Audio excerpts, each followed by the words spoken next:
Your show will go live in 5 seconds. 4, 3, 2, 1.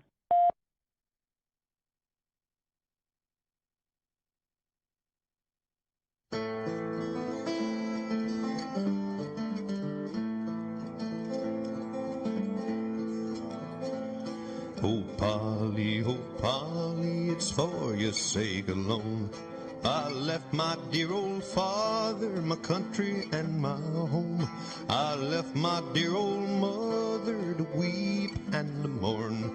I am a rebel soldier and far from my home.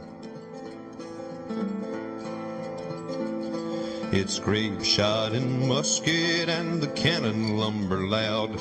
There's many a mangled body, the blanket for their shroud. There's many a mangled body left on the fields alone. I am a rebel soldier and far from my home. Okay, thanks so much for joining me here at the broadcast. I'm your host, James White, and this is Critical Disclosure Radio, where we cover the voluminous amount of crimes committed by Child Protective Services and family courts all across the country. We're delighted to be with you here today. We have a returning guest here. Really, it's kind of our Saturday show with Pamela Olson, where we talk about these crimes that have been committed against folks, and we talk about solutions, and we open up the phones and take phone calls. We're not taking phone calls yet, but let me give out the number here. Well, I should let you know that we are simulcasting on multiple different stations right now, including Blog Talk Radio, including Podbean. We're on 2 YouTube channels, Critical Disclosure and Northwest Liberty News. We're on Facebook, 2 Facebook channels of the same name, and we're also on D-Live and others. So we so much appreciate you joining us here on the broadcast on this 12th day of December 2020. And let's just kick it off right away. We're going to bring Pamela Olson here on the line. Pamela Olson, if you haven't followed the show, is the founder of Save Our Children. And she's been on the broadcast numerous times. She has, to this point, let me take her off mute. She's off mute. Okay. To this point, she has, last count, and maybe more now, I want to say 1,740 children have been returned back to their families based upon the work of Pamela Olson and her organization. And she's one of the top people fighting for children in the country. And I'm just not hyperbole when I say that. It's always delightful to have her here on the show. She's a wealth of information, a walking encyclopedia when it comes to CPS and Family Court. And this sort of is our show here on Saturday. And Pam, always great to have you here on board. And thanks so much for being with us here today and doing another show of Critical Disclosure. Thank you so much for having me back, James. The work you do across all news, not just CPS, is so important. And I know I, along with many others, are so appreciative that you continue to persevere and push through and continue to offer these really great free citizen journalist type of shows. So thank you for having us back on. And we're up to, we can add 3 more. We got a set of twins and their toddler brother home from a case that was already shut down, and they showed up and tried to re-pick up those children. It was a little strange. That was almost 2 weeks ago now. There you go. 1,743. 1,743 children, folks. And that is monumental compared to what other people have done. I mean, that is it's incredible, Pam, what you've been able to do. 1,743 children. And for people that maybe just tuning in or are unfamiliar with this channel or the work that Pam does or any of the work that I do, we're going to go back and we're going to sort of revisit here just in a moment before we open up the phone lines for calls here just a little later on. We're going to revisit the whole CPS sort of organization and what it was and what it was started for. And we've said this before on the show, and it still stands. And Pam can certainly, if she disagrees, she's welcome to chime in. But we do realize that there are children out there that need help. There are families and parents that abuse their children, neglect their children, put their children in harm's way. We know this. We're not imbeciles. We know that goes on. What I believe I'm trying to say, and I think what Pam wants to say, or what she has been saying for a long time, Having CPS come in and break up the family and take the child and kidnap them and put them in a foster care system that's already broken, maybe even more broken than the household they've come from, this is not a good plan. So we're all for helping children and wherever they are as much as we can, but it doesn't necessarily always have to be the draconian break up the family, rip everything apart, scatter them to the wind, and then let them, get into a program that is really is basically a child trafficking highway in some senses. So that's a lot, Pam. I don't want to speak for you, but you can certainly follow up on that and let us know if you feel the same way. All right, so here's the timeline, folks. Believe it or not, there was a time in this nation where CPS did not exist. Unfortunately, it only didn't exist up until the 1890s. What happened in the 1890s? Well, we had a lot of stray animals, believe it or not, especially in places like New York, large city, large immigration. So women didn't have regular jobs. We had a very different lifestyle. So a lot of these well-to-do, upper middle class to well-to-do white ladies clubs decided to start helping the animals that were just out running around the street of these large metropolitan cities, Chicago, New York, things like that. What else was out there running along with stray dogs? Children. Immigrants would have, a white family, it was very normal to have maybe 2, maybe 3 children. One was completely normal back then too. Many women died in childbirth. This is all historical fact. I'm not telling you anything that isn't written in a book. What those women decided to do, they started seeing younger and younger children. There was not mandated public school, so there wasn't exactly education. And these women started going into immigrants' homes and taking their quote unquote superfluous, I'm going to say the word again, superfluous children. They would leave them with the older ones because the older ones could work and would bring money into the family. These wealthy families would then put these children into their own homes or into other wealthy homes.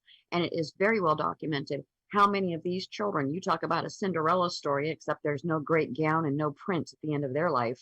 These children were usually sexually abused, horribly beaten, horribly cared for, and were usually thrown out of the home by the time they were 20 if they didn't marry or if they couldn't bring in money from a job, or they would literally be married off to one of the family's less desirable males or females. This went on all the way up until the 1920s and 30s. Then we started getting social workers. Social workers started coming in and saying, oh, well, it's perfectly fine for a 3-4-year-old Irish child to come and pick cotton, but it's not okay for you to have a child that is autistic or a child that is retarded or a child that doesn't meet our IQ standards. Hey, Margaret Sanger, let's pick up your little book, even though you're the founder of Planned Parenthood. Let's go ahead and use this eugenicist book because you are a grand wizardess of the KKK, and you're going to tell us how to sterilize all these women, and we have too many children running around anyway. We really don't want to see this. Only poor children should be working in fields, not children of the city. So we had a huge, massive, within our common law, within our court system, literally you could be ordered, and there are still black and white movies out there to this day from the 20s and 30s, where the entire movie is about a woman trying to fight to keep her fertility. But because there are too many disenfranchised or disaffected people in her family, they forced her to be sterilized. Folks, this is part of United States history. This happened. We would sterilize for anyone. Poverty. Now, somebody's going to start sounding a little familiar for those of you who have family law and CPS in your life, or maybe even APS, which is Adult Protective Services, which is the newest machination out of the 70s. So now we've got a majority of society who do not understand mental illness, have absolutely no idea what poverty really does do to a child, much less to a family or a marriage. And then all the different types of people that we are. We have immigrated from all over the world. America truly is a melting pot. Now we get up into 1974. And what happened in 74? Well, let's see. Now we've got the pill, so women can go out and actually have the freedom of choice to have sex with whomever they wish without getting pregnant. And we also got no contest divorce. Mondale at the time, Senator Mondale, was not vice president. He was Senator Mondale at the time, wrote CAPTA, and that is the Child Abuse Prevention Act, known as CAPTA. CAPTA was put in because so many men, about 50% of our population, divorced. My own parents got wrapped up in this 1970s huge musical chairs that we call divorce. CAPTA created not only family law within common law, we added another layer to this codified common law that we have, and there are 4 different types of common law. And everyone says, oh no, Pamela, there's just one type. No, no, no. If you're in the South, you're in Napoleonic.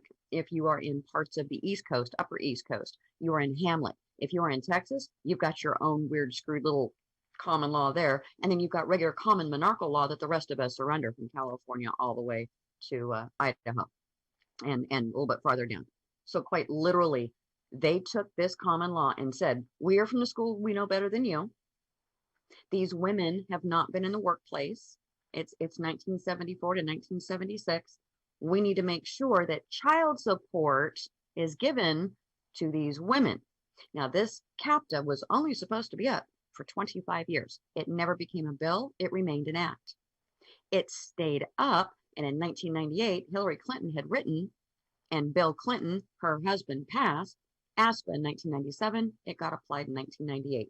Since 1998, up until this point, we don't really have great big numbers, folks. We don't have huge abuse numbers. We don't have huge removing children from their homes. If anything, it was in-home hands-up service from social work. And that's what we need to get back to. Once ASPA hit, that's when every state in the union realized, I can make money off of this division, this organization, and can feel good about it because we're saving children. Folks, the mantra of CPS, Child Protective Services, their real name is Child Welfare Services. Their actual goal, they tell you, is for the best interest of the child. No matter what that looks like, that is their mantra, best interest of the child. So what is in the best interest of the child?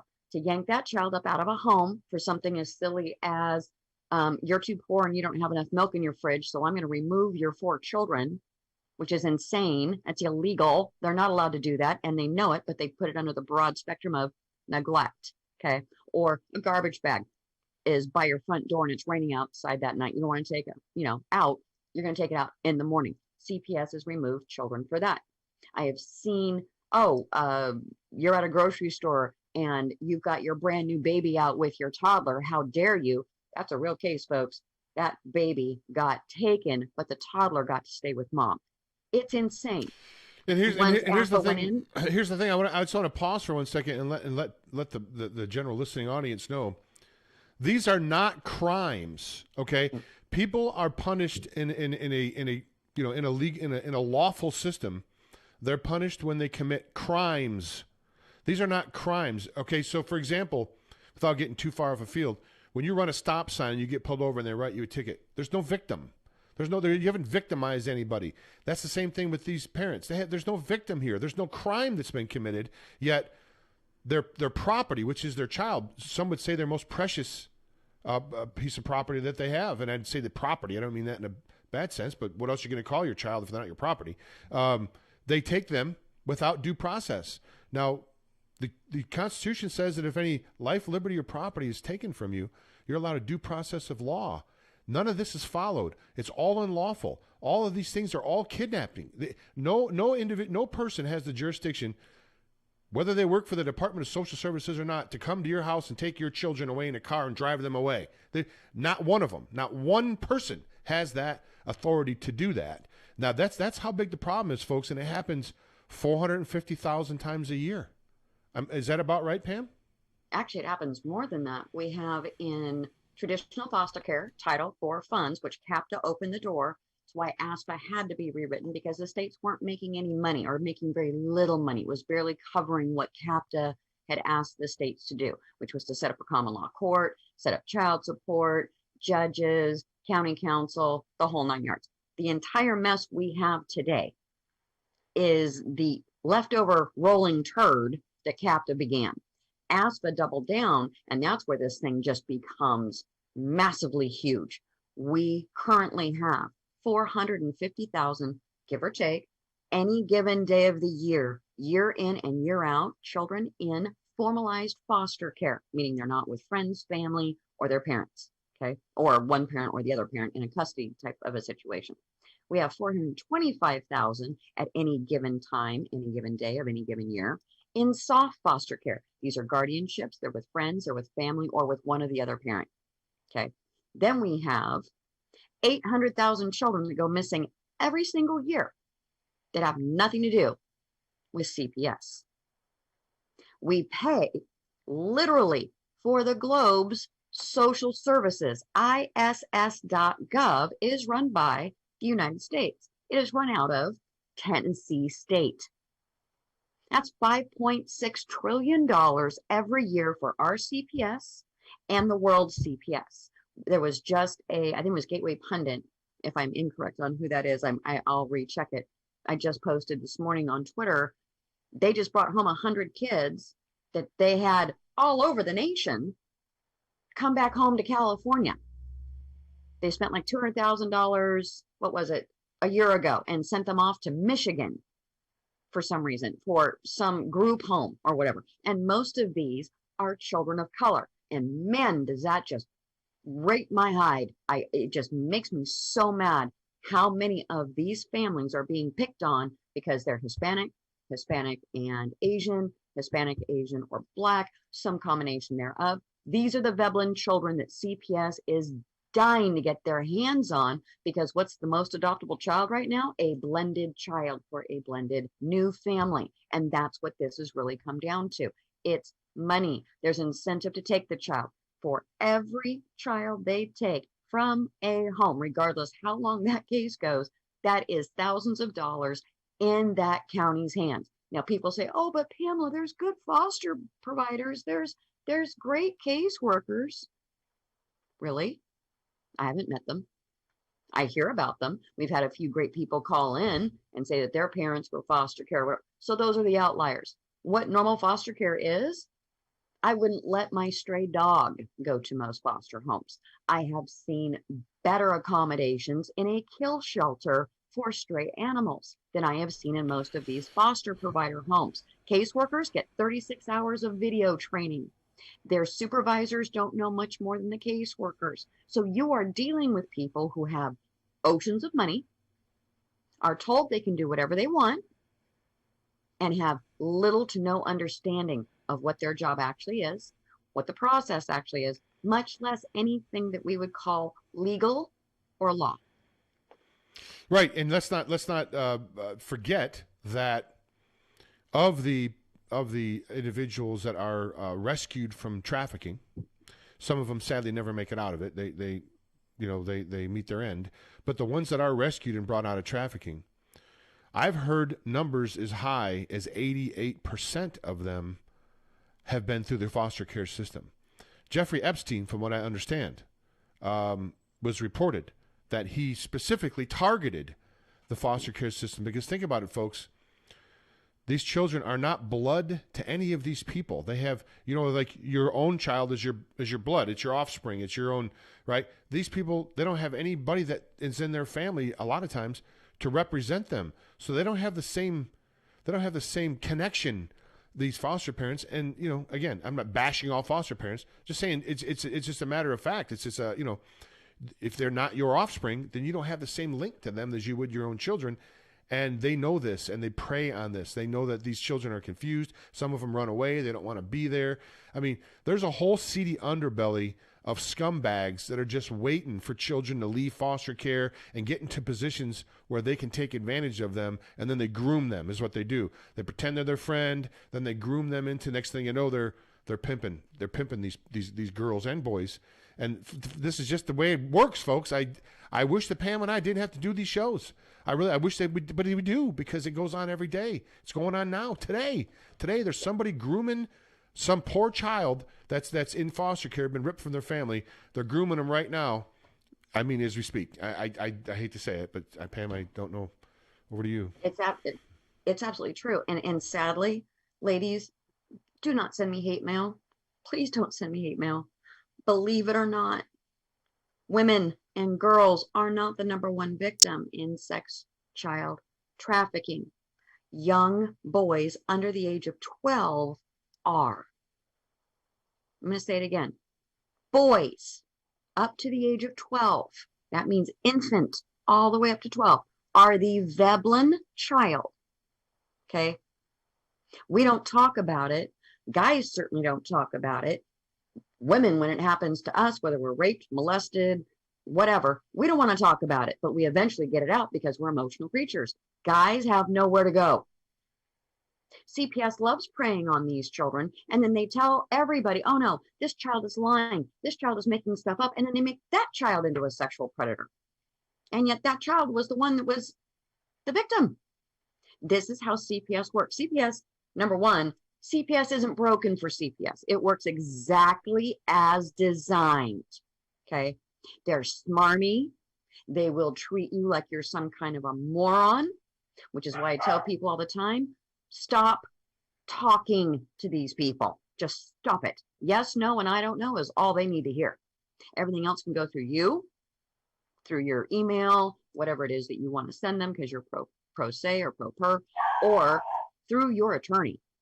Because quite literally, too many people, as they're very honestly trying to explain a very simple situation, how maybe a kid's foot got rolled over by a back tire of dad's truck. You know, dad didn't see the kid there, no damage, no broken bones, but that child still got taken. Why? Abuse. Was there a crime?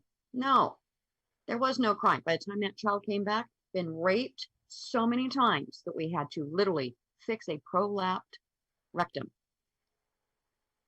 No, we it's have true. heard these stories, James. I had him on my show. Bukowski, you know, below. Had him on my show. I mean, yeah. If anybody remembers the Cindy Absick videos, if you haven't looked at that, when her son came back from Disney World, apparently after being gone for a week with no tan, not talking about any Disney characters or how he met Mickey or anything like that. He came back, and when his mom hugged him, he said, "Oh, take it easy. My sphincter is sore." 7 years old. Seven, folks. Come on. Right? You tell me if you knew that word by the time you were in college, I'll be surprised. And this kid's 7 talking about his sphincter. Yeah. Right. You should see the video, folks. If you haven't, there's a playlist on, I believe, there is a CPS playlist on Northwest Liberty News. And you can see the interviews that Pam and I have done previously. I have to actually catch up on that, but there's it's a voluminous amount, 150, 160 interviews maybe on there with parents, and it's just horrific. Horrific doesn't even, and Pamela, you know, some of the stuff that really goes on, you know as good as I do, the public hasn't even heard the bad stuff yet.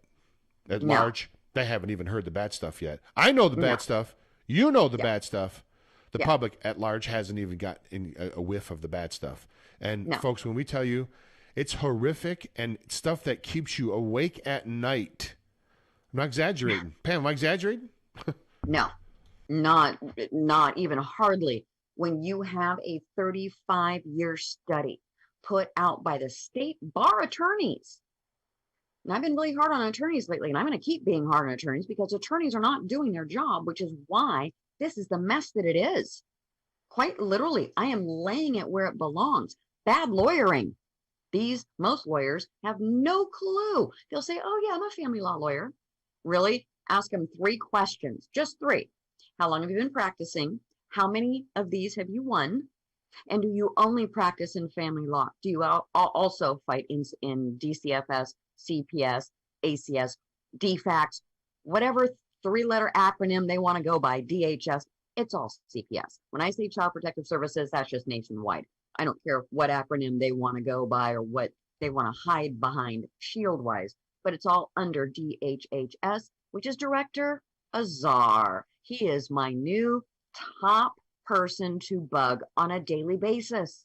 Do please reach out to DHHS Director, Mr. Azar, Azzar, because quite literally, even though Congress, Senate, Azar, Milner, all admit there is top-down, systematic, massive abuses going on in our HHS system.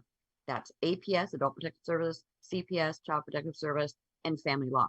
The abuses have gotten so bad that Trump literally put in an EO back in 2016, 2018, and he just did it again in November. Crimes against humanity. CPS is going down. Family law is going down. APS is going down. Why? Because of the massive amount of sexualization of children, the 100% abuse. Every single child or every single adult that ever comes in contact with this division, it's automatic. It's situational. Once they're out of your life, then you're okay, but you're still a little freaked out. And then quite literally, the third one, the mountains of money, oceans and oceans of money. These three things need to be done, cut off, and stopped. Our president knows it. Most of the commission boards the two boards that I'm on, well aware of it. We've been talking about it for 2 years. And just when FFPA 2021 was supposed to go in, Trump gave everybody, that extra year. Now we've got this election crap, which has put everything kind of in a weird stasis. But that's where we are right now, is to get Mr. Azar to unhook Title IV funds. I don't care if it's D, E, A through Z. There are more than just D. D is the main one for foster care and child support. That's not the only one. Government doesn't start with D and then stop with F. No, if there's a D, that means there's an A, and it's going to go all the way to Z. And then I found there's also Roman numerals and then small letters as well. So they have literally got three deep of funds that they can get their hands on for everything from court and staff, the judge, the county council, minors council, GALs, your defense attorney if you decide to have one, and the CPS and all of those staffers and that division get it. And then foster care is over here. And then we have all the vendors, right? The medical, the dental, the therapy, the testing, it is never ending. But those are the four main parts that every state gets paid for. California in 2016 pulled in over $200 billion. $200 billion. That's just California. And for you folks that may go, well, Kimmy, you're being kind of hard on these people. They're really trying to do their best. Give them a little bit of a break. Watch the interview I had with Sylvia Beachy here on the show, where she used to work with CPS. They would have meetings to go, okay, to fill the program, we have 90 slots for intensive care. We only got 81, so we need 9 there. We're 7 people short on this one, and this other program, it's all filled up. So we need 9 people for this course and this program, and 6 people for this program. Go get them. Yep. Pretty much. I mean, yep. I wish I was wrong. Send them out. We need to fill these slots so we can all maintain our corrupt, lifestyle, but based upon the blood and the backs of families. I mean, I have to love it when on Twitter, because Facebook, I have a badge now. I'm gonna have to make one up. I got kicked off of Facebook for being a truth teller. That's the badge I want to make. I'm no longer on Facebook, and I will never go back to Facebook. So don't look for me there on Facebook. Facebook is beyond a swamp at this point. On Twitter, I don't know how many times a caseworker, well, I don't do that and I don't have that problem. Well, great. Then you're the one human being in this entire nation that works for CPS that doesn't do that, because I know damn well what is in your PMP protocol for your specific job. And there's no less than 126 jobs in one division. 126 different possible positions that they can morph their division into. It's supposed to be a good thing, depending on what your populace needs. Since they're so defunct, just like our government, everyone can now see the corruption. If our government is this corrupt through an election, folks, what the hell makes you think CPS runs as it should, APS runs as it should, child support should run as it should? Do you have any idea how many parents are starving right now because literally any money that is coming in for them is being taken by child support? And I found out a nice new little one. I love our gal out in New York, because, man, she's the one that made me find it. 2014, Obama signed, and the states don't have to use it if they don't want to, but it's available to them. As long as you make $100,000 or more a year, they can charge you child support. I had so many people say, that can't be. I'm in a reunification case, and I have to pay child support. Are you making $100,000 a year or more? No? Then they can't charge you child support. This is what Obama literally set up. Wealthy people can set up and pay for their own CPS case. Where the hell is that in ASFA? Where is that in CAPTA? Oh, that's right. It's nowhere. This came out of a bloviating EO to get even more money, and now to get you to pay for your own CPS case. It is the most disgusting thing I have ever heard in my life. And the wealthy can, if they want a child, they can just get one.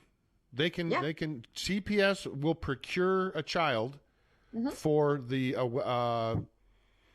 a wealthy customer. If they come up with a couple $150,000, they want a blonde hair, blue-eyed 7-year-old boy. Well, you better believe they know exactly where to go to get them. They know exactly where to go to get them. Go ahead, Pam. Absolutely. Absolutely. When I was a nurse, and that's where I started out in life, I was a nurse quite young. I was licensed by 22. I'm one of the youngest in California. And I kept seeing these, whenever you look at these CPS people, and folks, I'm not judging or picking on character. I am giving you what these people look like. They're either beyond thin and look like they're meth heads, or they are fat. I'm not talking a few extra vanity pounds here. I'm talking, whoa, how do you squeeze your butt into that Yugo? You know, those little bitty county cars or whatever they got. How the heck do you get in there without some freaking Vaseline and a crowbar? I mean, dang, these are not healthy people. They look for B-type personality people. They look for people that are low education. I'm sorry, CPS, but you are very, very low. They're all about the EQ, the emotional IQ, and very low on actual IQ. They get maybe 36 hours worth of training. And if they make it a year, then they start giving them, you know, little fake titles like, oh, you're a certified caseworker. Yeah, and awards for taking the most children and putting them into foster care. Yeah. So we're going to take a quick break here, Pamela. We'll give out the phone line here. We will open up the phones here maybe after the break, but it's 515-602-9732. 515-602-9732 is the phone line. And before we go to break, Pamela, let us know where people can find out more about you, any email address that you have, websites. You know, that I know you don't do Facebook, but Twitter, that type of thing. I'm on Twitter, and you can find me at Save the letter R Children, CA for California. And then my email. I am in California. Our internet and our Wi-Fi has not been the most stable. So if it takes me a minute to get back to you, it's not me, it's them messing with my stuff. So I don't have anything else up right now, and probably won't until the beginning of the new year. Okay, very good. We're going to take a quick commercial break here, folks, to help pay some bills. And if you want to support the show, of course, you can support the sponsors that we're going to be showing here in a moment. So Pam already is on mute. She's very astute. We'll be back after these brief messages here with Pamela Olson, founder of Save Our Children. I'm your host, James White, and you're listening to Critical Disclosure Radio. 515-602-9732. PatriotPrepared.com carries the leading brands of storable food from Legacy and Heaven's Harvest. Patriot Prepared. Our name says it all. We're dedicated to empowering you to be self-reliant and confident in any circumstance. Whether you want to be prepared in the event of an emergency or you're an outdoor sports enthusiast, PatriotPrepared.com has prepackaged meals and kits for your entire family. Legacy, Heaven's Harvest are known for high-quality, great-tasting, GMO-free, nutritious food with no chemical preservatives. Simple to prepare, easy to store, gluten-free and organic high-quality nutrition options with a 25-year shelf life. You can't beat the feeling of being food secure when you need it most. So go to PatriotPrepared.com right now to pick up your supply of high-quality storable food for your family, because it makes good sense to be prepared. That's PatriotPrepared.com. Have you heard of Protovite? The most common health concern today is poor digestive health. Unlike ordinary supplements, Protovite is a liquid multi-nutrient formula with patent-pending absorption technology. A published scientific study proves that Protovite is nutrition that gets in 100% of the time. Protovite uses the highest quality ingredients to rapidly nourish every cell in your body. My name is Sandra. 6 weeks ago, when I started taking Protovite, I was on 14 medications, from everything for blood pressure to fibromyalgia. In the first 10 days, my blood blood sugar dropped 50 points, and my fibromyalgia pain is gone. And so was 12 of the 14 medications that I was taking. Protovite, nutrition that gets in. Buy Protovite now. Thank you, Protovite, for giving my life back. These statements have not been evaluated by the FDA. This product is not intended to diagnose, treat, cure, or prevent any disease. Work with your doctor when taking medications. Make Protovite part of your healthy lifestyle. Okay, folks, if you want to support this broadcast, you can support us by supporting our sponsors. PatriotPrepared.com. You can find all your storable food needs there if you're looking for large food packages for your family. We have up to, probably a 4 or 5 year supplies available, and the shipping is pretty quick with the large packages, so you can check that out and support us that way. And I keep playing the Protovite commercials because this stuff works. It's great stuff. You go to bloodboost.net. That's bloodboost.net if you want to check out more about Protovite and all the product lines that we have there. Each and every product there on the website helps boost your immune system, which is a key to good health. No matter what time of the year it is, it's always good to have a healthy immune system. If you want to support us otherwise, you can go to northwestlibertynews.com. That's northwestlibertynews.com and click on the Support Independent News button. Or you can go to Patreon, become a Patreon, or go to GoFundMe and type in Support Truth and News. Or if none of that suits you, please just go ahead and hit the like button and help share the video around as we try to get the word out to the folks about what's going on in a variety of areas. As Pam was saying before, this specific show here is about CPS and Family Court, and we cannot have anybody better with us to talk about those things than my guest today, Pamela Olson, founder of Save Our Children, 1743. I have to keep remembering that, Pam, because when I brag on you, I've had to change that number like 2 or 3 times now, and to the higher, which is great. I want it to be 40,000 by the end of 2021, or how many's out? 450. I want it to be 450,000 by the end of 21. I mean, and I'll be standing. I want to stop them dead cold. Stop them dead cold and take down this dead cold. This whole criminal cabal. This child trafficking, money laundering, criminal cabal nationwide, known as CPS, DPHHS, whatever it is in your town. They're criminals. They're crooks. Right. That's the bottom line. And they do not have qualified immunity. I hear from so many parents, well, it doesn't matter. They just do what they want. It's true. There are things you can do to show the court, because it's not so much a judge that's sitting in these family law or common law CPS courts, right? These are judges who are mediators. We're operating on an admiralty court. And if that sounds like the Navy, you're not far off. It's exactly what common law is. It's codified basic international law that once we actually went through a revolution, we codified it into common law. So we weren't going to criminal court arguing over a fence or a tree. Common law was for small property items, supposed to be what we now call small claims court, under $5,000. Unfortunately, Mondale didn't know where else to put this without putting a huge burden on the system. So he literally built an entire common law system that is now so massive that even judges, county councils, GALs, they're all overwhelmed by it, and they miss up their process constantly. The minute they screw up in their P&P, that's your open door to show everybody from your DA to your county board of supervisors, county board of magistrates, whatever your county board is called, as well as the judge. This is what's going on, and they have not given me my proper due process. You're in a common law court, so you can't use Constitution. I have seen parents called quacks, called kooks, called conspiracy theorists for bringing up their constitutional rights in a common law court. And then they start teasing you, and then they start treating you like you're some kind of a Forrest Gump. That is what these people do. They know darn well. Remember, I told you, CPS is not broken. It works exactly as they want it to. So what we want is Family First Prevention Act. Sorry, guys. Coffee delivery. Sorry. Coffee delivery right to the desk. It's hot, too, I bet. It is. Feels good on the hands. It's cold here today.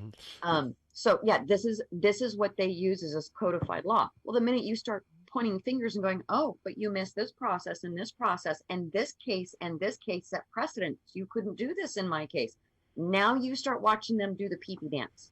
That's where you watch that little kid up on their, tiptoes, and they're kind of hanging on and they're just kind of rocking back and forth.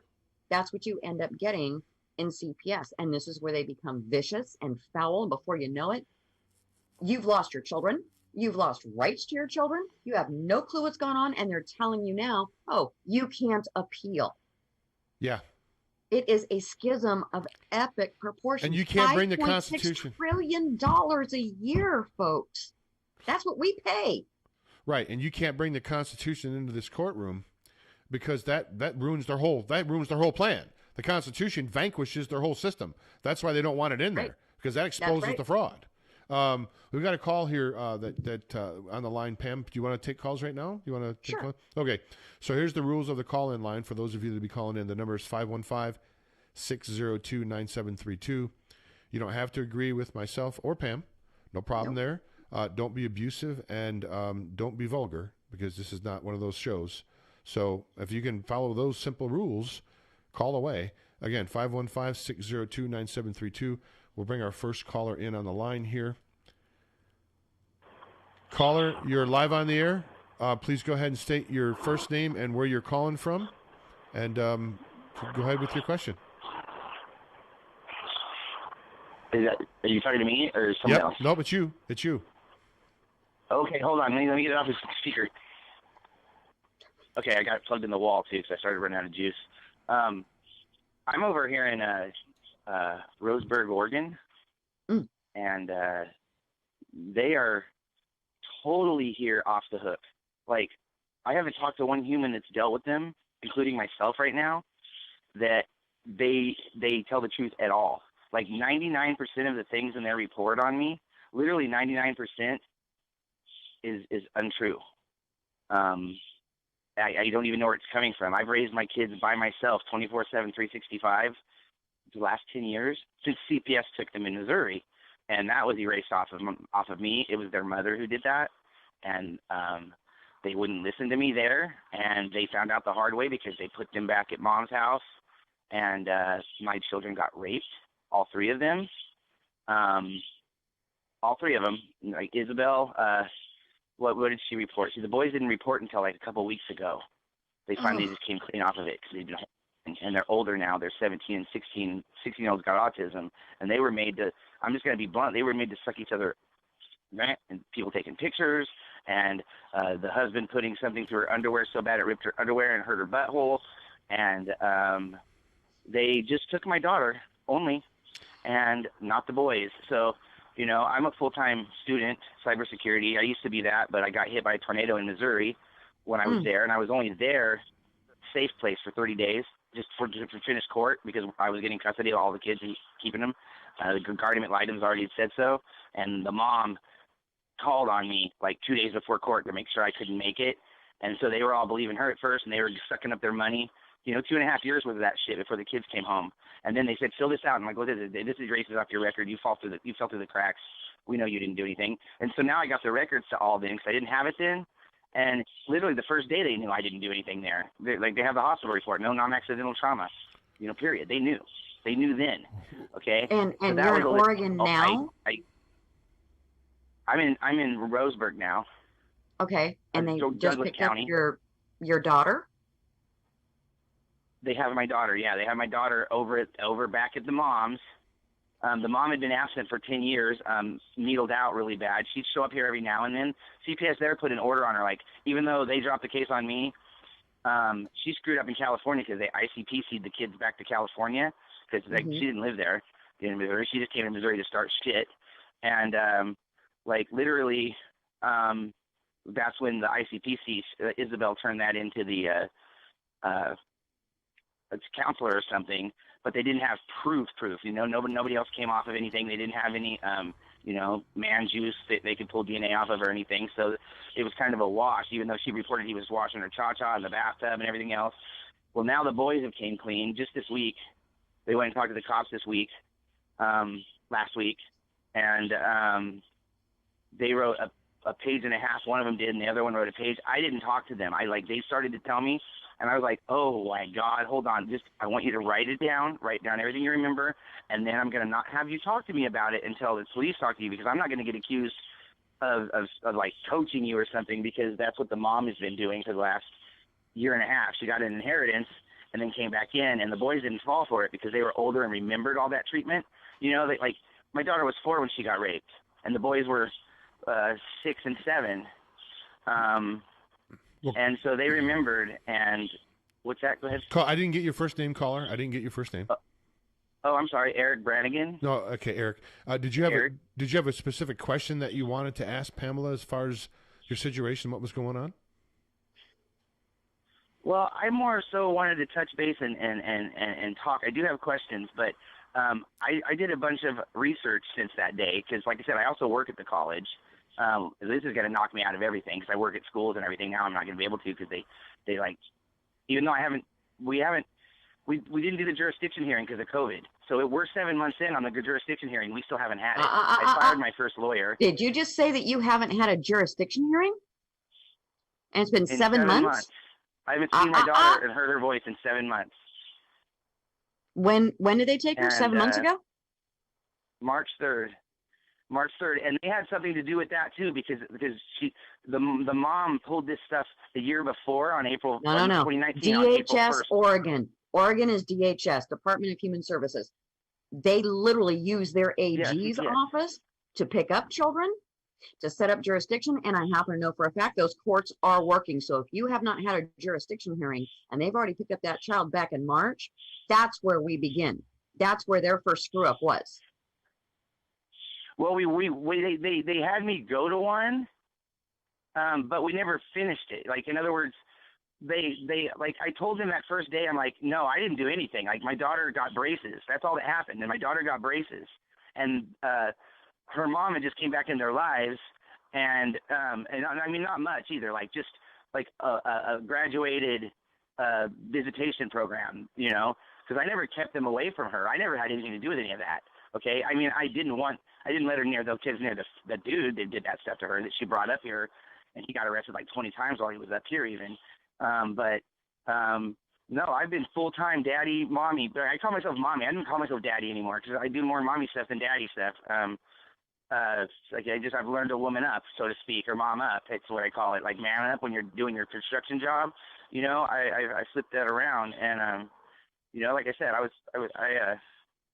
that is a huge story, and I've tried to, like, I've got literal evidence last year, like the year before last, so not as March year, but the April 1st of the year before, my daughter got grounded because their mom took them somewhere. I told her she couldn't go, and it's just her friend's house, but her and her friend have, like, it's your best friend, but they get chemistry sometimes. You just want them to stay away from each other for a minute because, you know what? Because you know your child that well and how they act up and stuff. Eric. This has been a perfect example.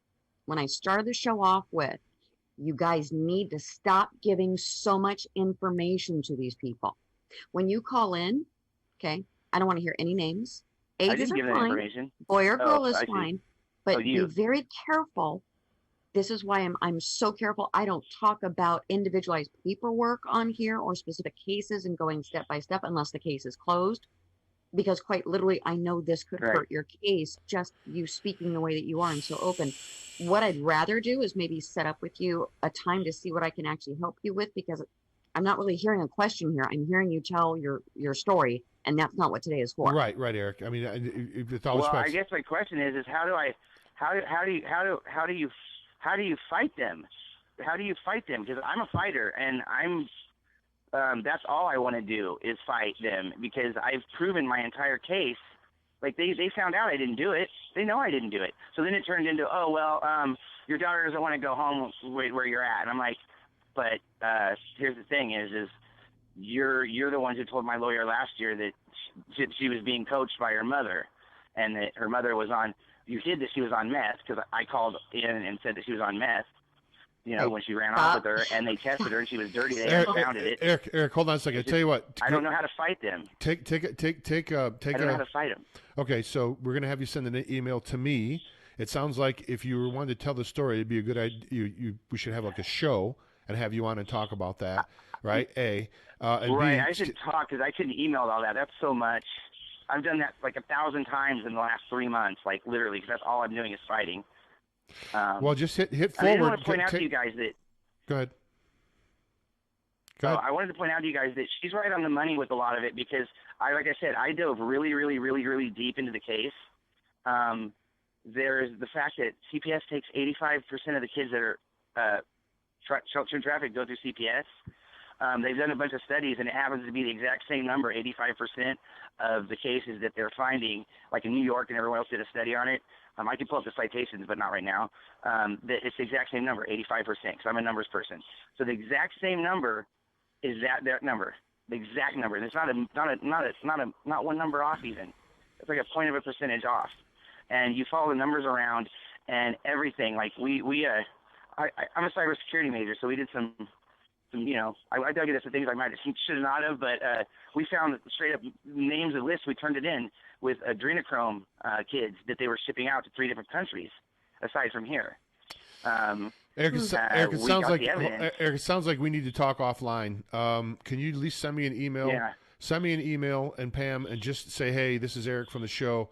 Let me give you my email address here first. Are you driving? Can you take this down?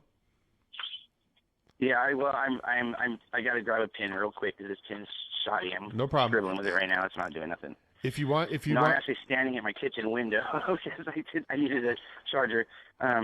Okay, so under all the videos. Okay, I'm ready. Okay, so it's here's my email address, and Pam will give you hers after. It's NWL NWLNEWS at protonmail.com. NWL. Yep, NEWS. NEWS at protonmail.com. Protonmail. Mail. Okay. Mail. Pam, go ahead with yours. So PROTON. MAIL. Correct. Okay. Proton Mail is in one. Really Proton.mail. Just Proton Mail. Protonmail.com. Yeah. Okay. And then mine is save and our children, save. all lowercase, ca@gmail.com. At what? CA. Save Our Children, CA@gmail.com. This page. Okay, I got it. Okay, ping us. Just send us a message. I'm interested in that last thing you just said about them shipping people out with adrenochrome. That's a huge thing that I'd like to talk to you about. I can send you the paperwork. Please do. I can send you copies. Please do. I will. Okay, Eric. Thank you guys for talking to me. You're welcome, brother. Thank you, Eric. Take care. Wow. Okay, so Pam, let's go over that again. Let's talk about that again. Of course, it sounds like another tragic CPS case, but let's just reiterate that for the future callers. I know that people want to get their story out. Believe me, trust me. I mean, I've talked to hundreds of parents like you have, or thousands in your case. But there's certain times when you could damage your own case by even coming on the show. Now, if you think I'm kidding, I had someone on my show at 9 o'clock in the morning. This is a few months back. They put a gag order on her at 4 p.m. in the afternoon after she was on my show because they found out she was on my show. So if you don't think that CPS and these people see this stuff, they do. They do. They don't like this information coming out.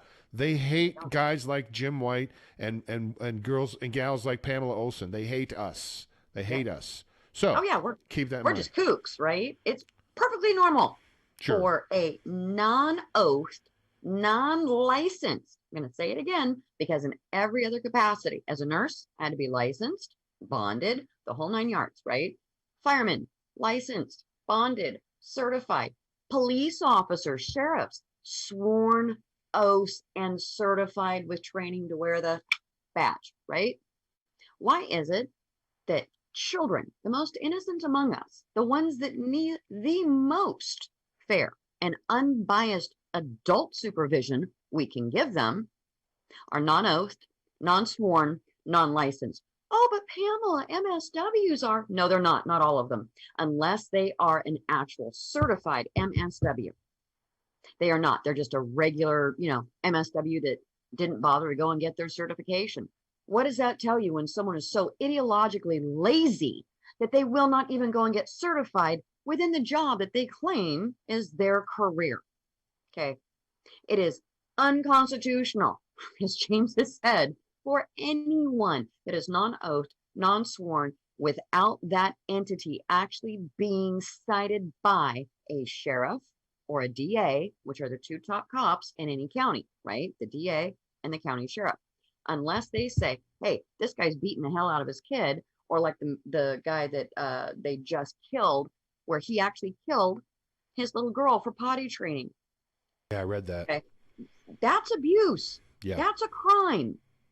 So what is CPS picking up for? Neglect, DV, general neglect. You're a single mom and you have 3 kids. Spoiled milk You're in the not fridge. home enough.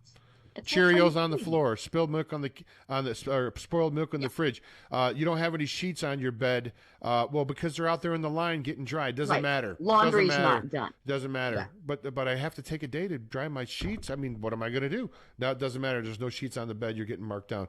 Another caller coming in. And who are these people? Because if you went to their homes, most of these people, and I'm going to say it again, I'm not picking on them because I don't like them. I don't know these people from a can of paint. It's not about like or dislike. Yep. I am giving you a visual representation of what I see every time I've got to talk to one of these heffalumps and woozles, because that's what they are. And the guys are just as bad. The men are just as bad. No, they're not men. They're not men. They're males. There's a difference. Yeah. It's an outie. It's not an innie. And I got to tell you, they're all the same person, regardless of color, regardless of where in the nation I'm talking to them. They are the same personality, and all of them are pissy, and all of them are snarky, and no, they're never going to like you. You don't want someone like that to like you anyway. They're awful people. Terrible.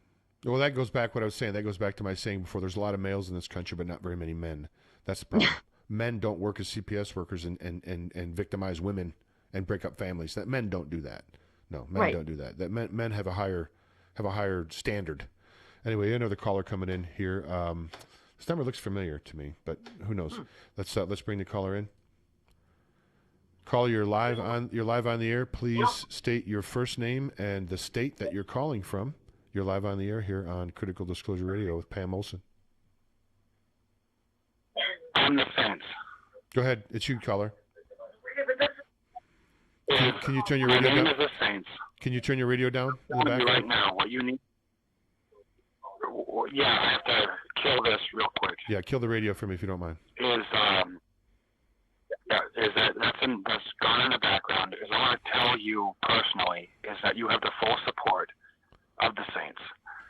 We have coming in and we are watching what you've been doing. I know you've been threatened about exposing CPS. You've been scared into a corner. Not anymore. Pamela knows who I am. Is that we are here to expose what is actually happening. The technical problem here is that CPS is so scared of what we are actually accomplishing. They want to put us into a corner saying, you never accomplished nothing. You guys don't exist. Yes, we do. And I'm trying to do the best I can on bended knee to tell you that we are here. Jim, I really appreciate what you do. And I'll put this out there, is that every day when you wake up, there's a lot of stress that comes with this. You are exposing things that people don't even want to listen to. And when you do, it's like, oh, crap, now I'm being attacked. Well, thank you. We will protect you. Is that you don't have to worry about all the other background noise. We are here. I heard that last gentleman, he called in, he's like, it's all about me. He knows you're a narcissist. It's like, you can't do that shit. If you want to have your case heard, sometimes you have to put boots to action and actually get it done. This show is for Pamela to show everyone that there's a way around it. There's a way to work this and to actually get true justice. 1,743 people. Sitting back. Yeah, amen. Oh, look at what could happen. And Pamela, high five, 588 children rescued by the U.S. Marshals. Oh. Yeah, we are hacking. We're doing the best we can, but sometimes we miss the mark. We are doing the best we can, and for people to call into your channel, Jim, and start picking on you, saying, you could do more, you could do more. It's bullshit, Jim. We're doing the best we can. They want to pick on us. They need to pick themselves up for 1 second or 2 seconds and say, look, who's here to help us? Well, I have an army of digital soldiers that are out there searching, looking, and helping. We have fundraisers going. We have things that are happening in the background. And I'm telling all you parents out there right now that are looking for your children, remember, we're here. And Jim, that's why I called in. I had people in the background that saying, Tim, don't call, don't call, don't call, don't do this, don't do this, don't do this. I have to do it. Because, Jim, you need to know that you have backup. I'm a web designer. Yeah, I can help you. We can make this message known worldwide. And I'm tired of being pushed into a corner saying, don't do this. Stop. Yeah. Are they kidding me? These are our fucking children. Right on. And right now, she's right next to me telling me, stop, stop, stop, stop. I'm not going to stop until I get every one of these children home. Well, and that's a fact. And everyone listens to me. They're going to be like, oh my gosh, he's a saint. He's behind General Flynn. This man is a true, now we have somebody that's going to come in here and clean up the house. You're damn straight I am. Yeah. I love you, Jim. God bless you and Pamela for doing what you do. But I'm telling you right now, I'm going to strike. Regardless of my opposition that comes against me, my life is in danger for what I do. But I'm telling you right now, I will bring these children home. You're welcome, Jim, and thank you for letting me on your show. Thank you, sir. Thank you for your call. Okay. They are amazing people. If they're a rather new group, I know a lot of people love to, oh, I'm Dragon Den, oh, I'm Hive. I don't understand half of it. What I do understand is when men and women stand up and do the right thing for the right reasons, because it needs to be done. The Saints and that group, right along with Indivisible Family Rights, quite literally, I don't know how I would have made it this far without them. They are amazing people. They are helping and back up in any way they can, whether that's boots to ground, whether that's a phone call in the middle of the night because you're about ready to kill yourself. We do lose almost 9,000 parents every year, folks, because the depression is so bad, and that's men and women who kill themselves because they don't have their children. And that is now going up. We're now seeing children killing themselves because they're stuck in an untenable situation and can only see their parents through a screen. There are some children who've only seen their family via screen this entire time. And you better believe. And they're killing themselves. It's nuts. You better believe they're going to take this whole vaccine hysteria that's going on now, and they're gonna maximize that to their fullest advantage. Trust me, folks. I know how they operate. Eventually, if you don't get vaccinated, it's neglect, and they're going to come and want to take your children from you because you don't want to vaccinate them. We've already got to the point now where airlines are not going to let you fly. They're talking now about in UK, well, you won't be able to basically move around if you don't have your vaccination. They're going because they did it with COVID. You saw how they took children out of parents' homes for COVID-related things. This is this is their plan. And you say, well, I can't believe that, Jim. I wouldn't do that. No, you probably wouldn't. You probably wouldn't. But you don't have a black demon-filled heart like some of these people do either. Right. That's the thing. You have to stop. You have to stop judging these criminal scoundrel demons on the same level of that you would do things on, because they're way more sinister and their heart's way darker than probably most people listening to this program. 515-602-9732, 515-602-9732 if you want to call in and talk to Pam and ask her questions. You know, Pam, nothing gets me more fired up, and your caller from the Saints was right. I mean, I had to take a break for a while because it was like physically, it was emotionally just damaging me. I mean, to listen to the misery of these parents day in and out. I'd make sometimes 4 and 5 calls a day and talk to parents for like 45 minutes or an hour at a time.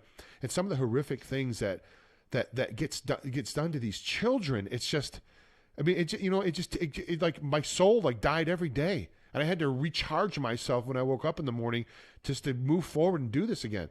This is the hardest thing I've ever done. You, Pam, I don't have to tell you. You do what I do, like in spades, man.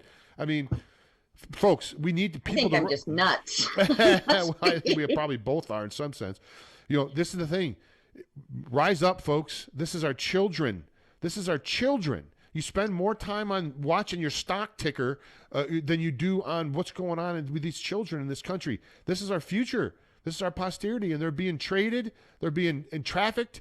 They're being, I mean, just god-awful things are getting done to them. Pam, this is... Well, let me give you an example, very real-world example that all of you can go and look up. 2016, Jerry Brown, before he left as governor, one of our worst governors, yes, there's been worse than Gavin.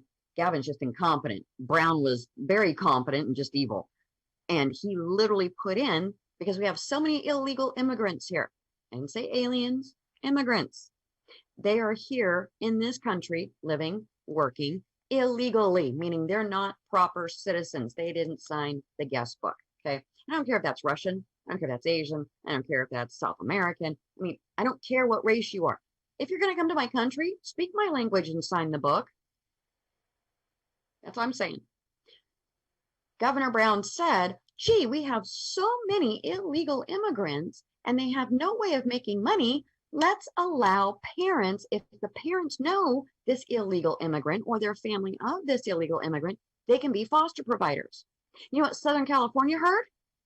Yay! We get to pay everybody $1,600 to $1,800 a month, and we'll just make them, instead of cleaning our rooms in motels and treating them in slave wages, we'll give them $1,600 to $1,800 a month to take in children. And these people don't even speak English. They don't have a driver's license. They don't have insurance for their vehicle, and CPS hides it. And CPS LA, if you think I don't have it on you, boy, you've got a big surprise coming in January.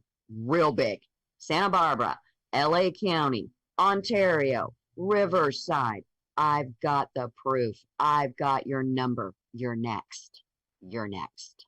And I'm going to make a call right here on this show. I don't think that these people should have any leniency if they knowingly have been kidnapping. It's called kidnapping.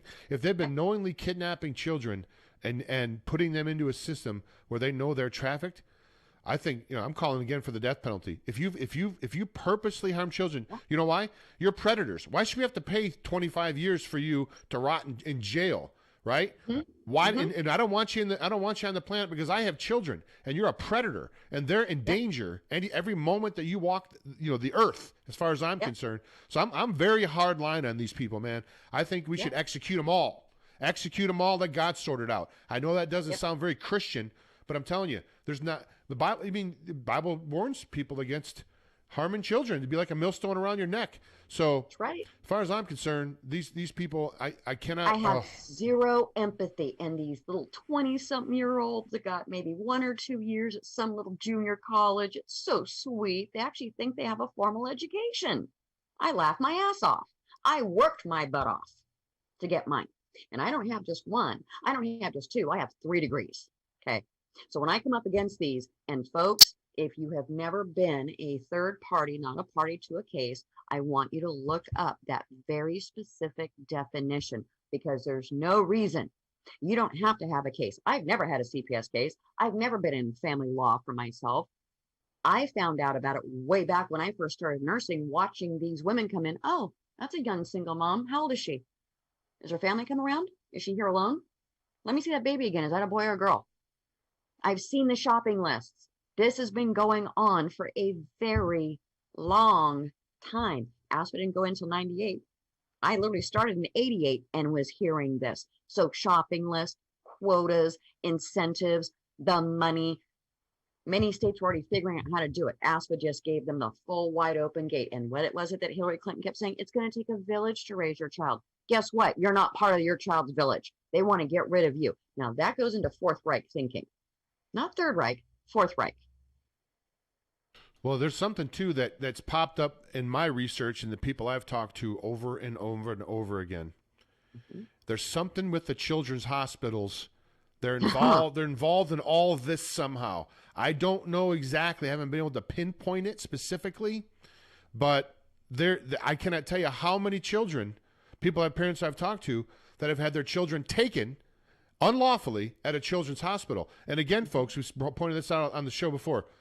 The CPS has an office in the hospital so they can dispatch as quick as possible to get those children, sometimes ripping them out of the parents' arms. Parents have had broken arms that have been on my show. Their arms have been broken from CPS ripping their children out of their arms. Pam, am I exaggerating? No, you're not. And if that ever happens to you, you yell out, I want risk management now. Nobody moves, nobody does anything. I want risk management. The minute risk management gets there, you tell them, I don't know who the heck these people are. I don't know what they're doing, but I want them out of my room. And you are to call the sheriff immediately. Between the sheriff and risk management, those two people literally are your sentries and will keep your rights protected. Any hospital that has ripped a child out of a mother or father's arms, breaking those arms, that hospital shouldn't exist anymore. Where the hell is the huge criminal lawsuit in that? Again, lawyers are the biggest problem with CPS. Lawyers suck. I'm going to say it again. Lawyers suck. Y'all have ruined, literally, and created a 45-year stain this country will never wash out in CPS, in family law. And shame on them, because it's all about money for them. I've met so many bad lawyers that the bad lawyer jokes are actually starting to be funny. Yeah, no kidding, man.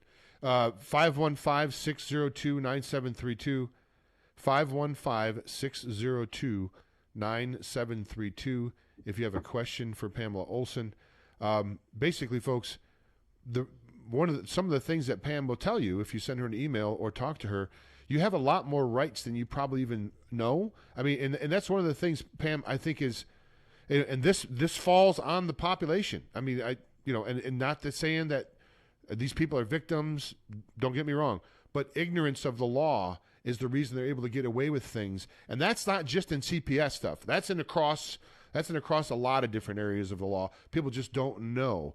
But folks, they don't have any jurisdiction to come to your home. If they come knocking on your door, first of all, don't answer the door, right? And don't answer the door. I don't know how else to say.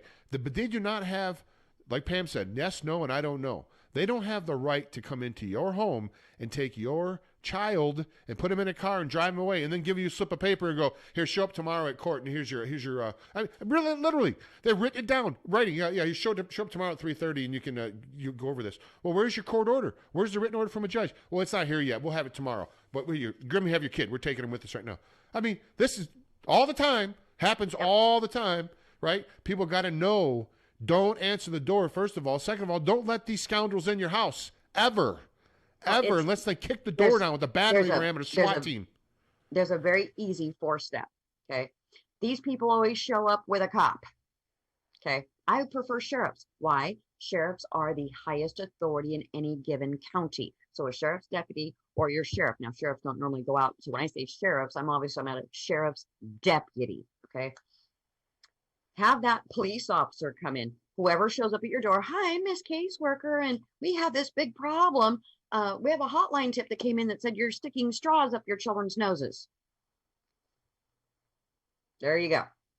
Oh, well, that's not happening. Well, but I am here and I have to see them. I have to see your house, or I'm going to take your children. Oh, well then, Mr. Officer, could you come here, please?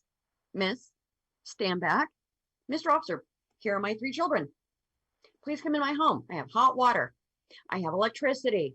There are beds for the children. There's clothes for the children. There's food for the children in the refrigerator and in the cupboards. And here's our educational and medical plan. That cop is going to look at you and say, there's just not a problem here. He's going to turn around and tell her, there ain't nothing going on. Bye. Okay. If they show up without an officer, tell them to go get one. That is your safest way, because what we're going to start doing now is plowing down on the sheriffs and the LEOs. If they do not do their actual mayoral city LEO, that's what a law enforcement officer is, under that, they're city cops. They have a fiduciary responsibility to the city, not to you. But they still took an oath to the Constitution.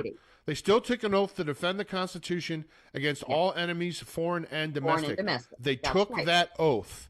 When they took that oath, it's a breach of fiduciary responsibility for them when they don't follow that oath of office. We got a couple more calls coming in, Pam. And you want that officer, because now that officer can become a witness in your detention hearing, which is the very first thing. When they come to your home and take your children, your very first procedure is a detention hearing. That officer can be there and say, I saw no problem. I didn't see any crimes. There's no issue. Boom, done. Yeah, if they let him speak. If they let him speak, right? Okay, right. we got 2 more calls coming in. We're just going to take them in the order they came in, folks. Yeah. So here we go. Caller, you're live on the air. Please state your first name and the state that you're calling from. Hello? Hello, caller. It's you. Hi. Hi. Hang on just a second. Just one moment, please. Sure. Hi, I'm from Missouri. Okay. My grandson was taken when my son hung himself a year ago, and they have intentionally went around me and above and beyond me. And my grandson stands to inherit money, over $1 million, and the clerk has not let me file anything in the courts.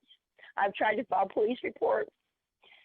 I'm at my wit's end because he has sent me 3 messages. But I've not seen him, and no family has seen him in 14 months, and they're going to adopt him if they haven't already. I just need somebody to help me, please. Grandparents have very few rights. I'm sure that you already know this.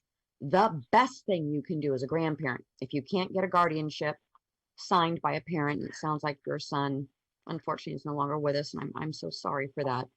The next best thing is to go and proclaim yourself guardian over your bonded blood family member, whether that's a cousin, whether it's a grandchild, whether it's your own child, is to go down to the actual state court and declare yourself guardian. Now, I know he's already got jurisdiction through the county, and people go, oh, no. Once the county has jurisdiction, no, you have to show standing in a court before you can then go and force your standing in common law court. So state district is where you want to go and place. I am the blood maternal grandmother of blah, blah, blah, blah, blah.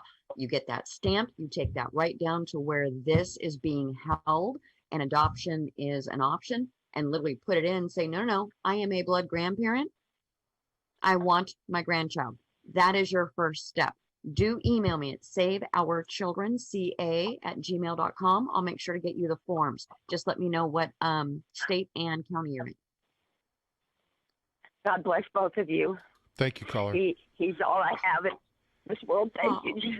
You're welcome. God bless you, honey. Jesus, I'm so sorry. God bless you. Yeah. Oh, this stuff just gets me. No, man. It's I think someone could physically dig my heart out with a spoon sometimes, and it probably wouldn't be as painful as listening to some of these parents. Good Lord. That's why a lot of advocates stop advocating. It gets so hard. And I'm even hard on my clients. This is not an emotional talk. This is we're going to get stuff done. And I even get angry at my clients when you don't do what I tell you to do when I tell you to do it. I can't help you if you're just going to call and waste my time. Right. Well, I rethought about that. I know people get angry at me. When I give you your stratagem, it is the only stratagem. So please, when I tell you, go get this done and have it filed by this and this date, or give this call, or do this email, and you don't do it, you're just shooting yourself more in the foot. So we want to make sure we're doing the right proper process and the right proper procedure. And folks, I just want to remind everyone that's listening, 1,743 children have been returned back to their home because of Pam's work. When Pam speaks about these things, it would probably behoove you to listen and follow her advice.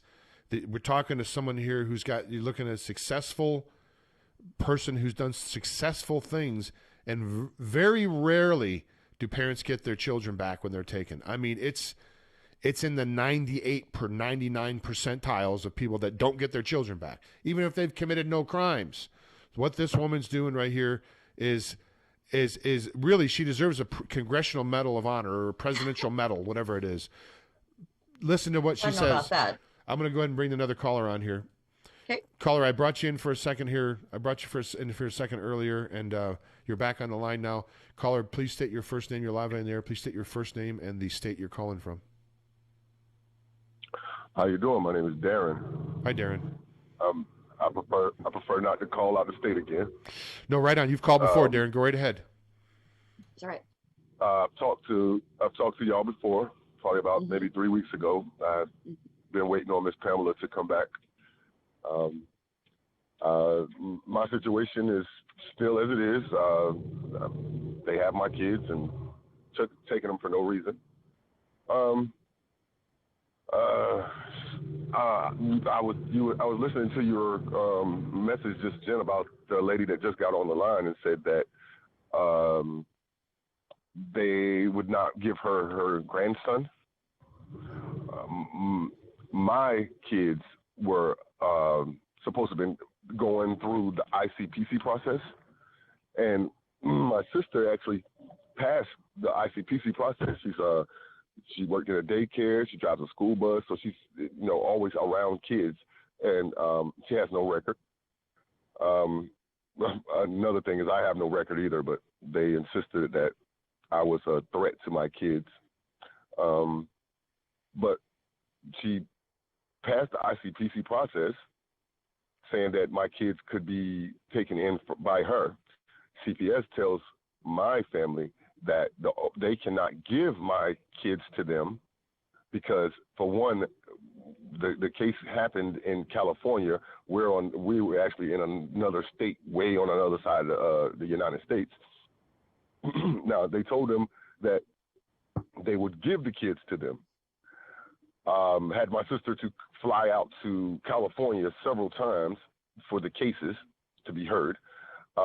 She passes the ICPC process once again, and then they tell her that she's denied because there's a possibility that my kids would still be in my life. Yeah. Do you understand that what they did was not lawful nor legal, but was punitive and parent alienating due to you? You're the one they have the problem with. Yes. You get along too well. This is what CPS loves, when they can get families to tear each other apart. So adult parents with their adult children getting involved in ICPC. These adult parents all of a sudden look at their adult child and it must be your fault. You must have screwed up somewhere. There's no reason for CPS to show up in your life. I'm telling you this now, whether you're a millionaire or you're a penny-aire, it doesn't matter.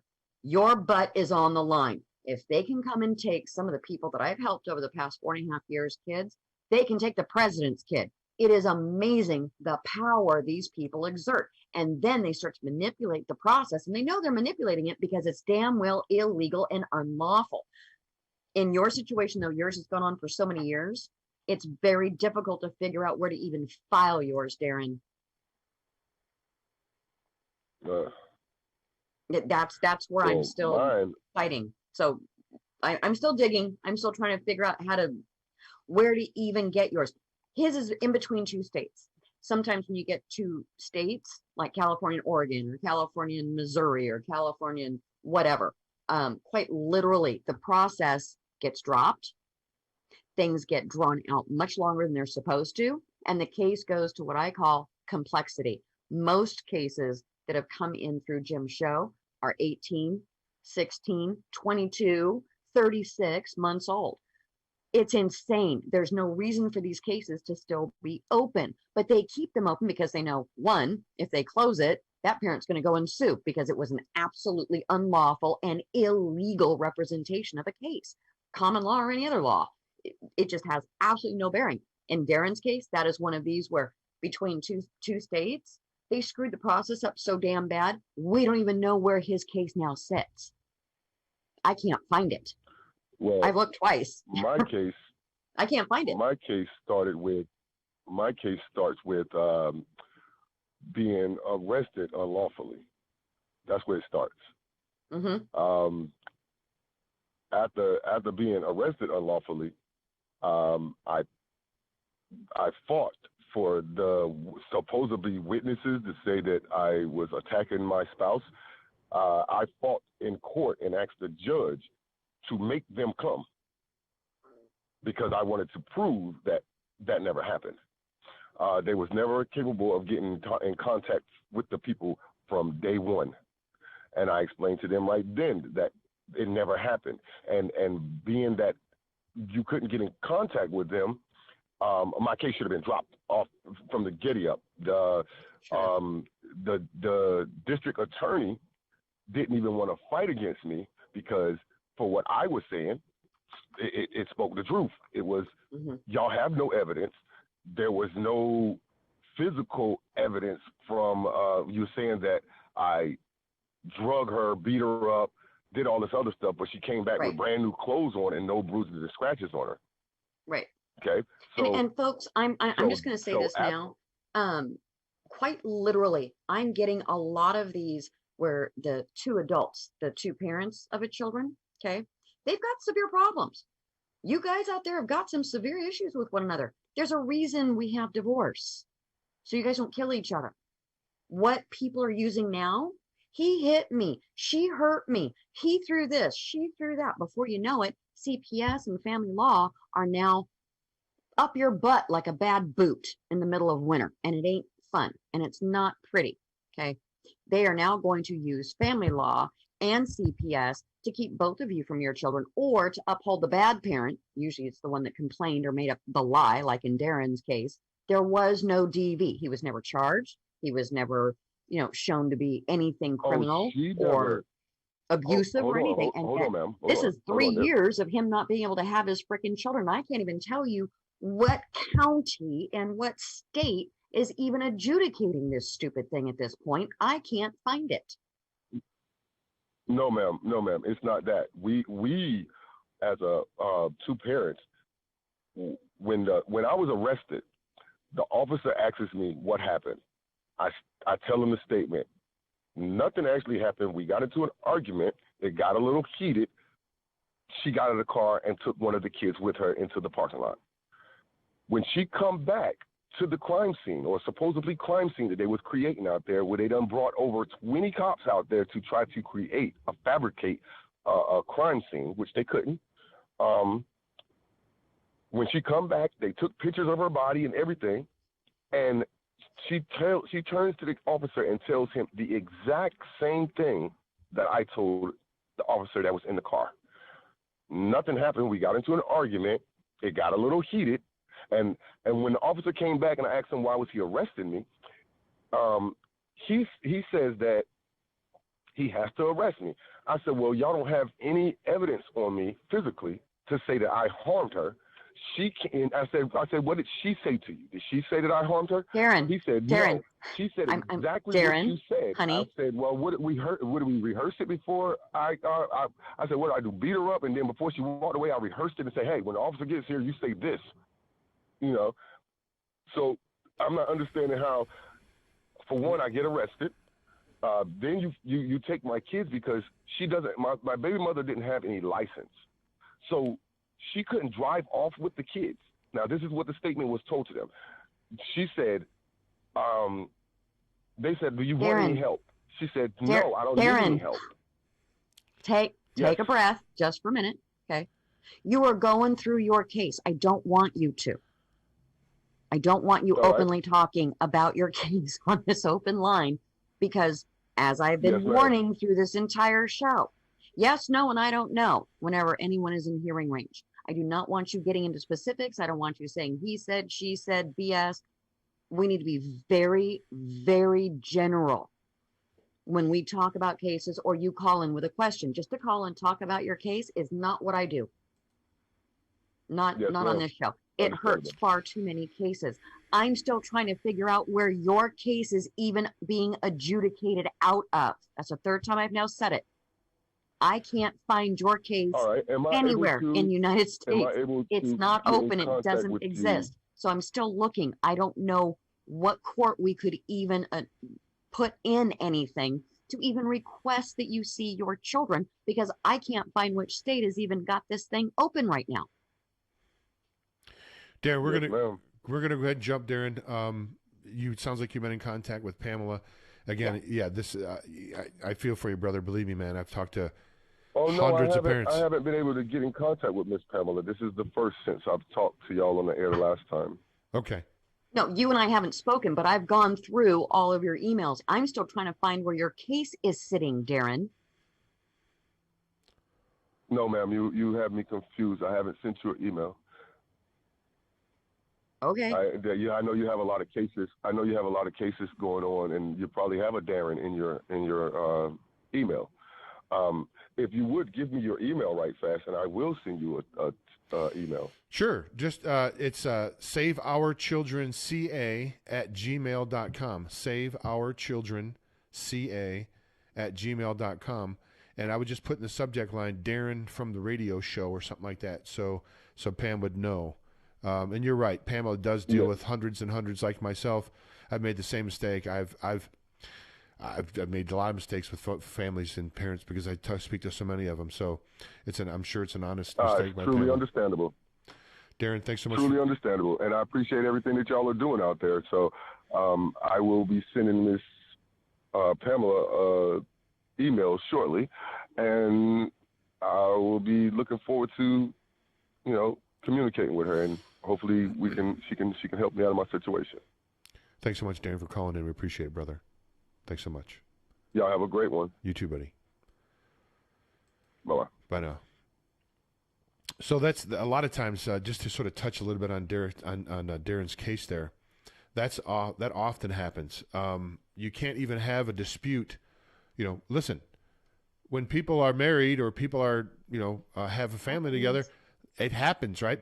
Sometimes people have bad days. The biorhythms don't match up. There's arguments. There's fights.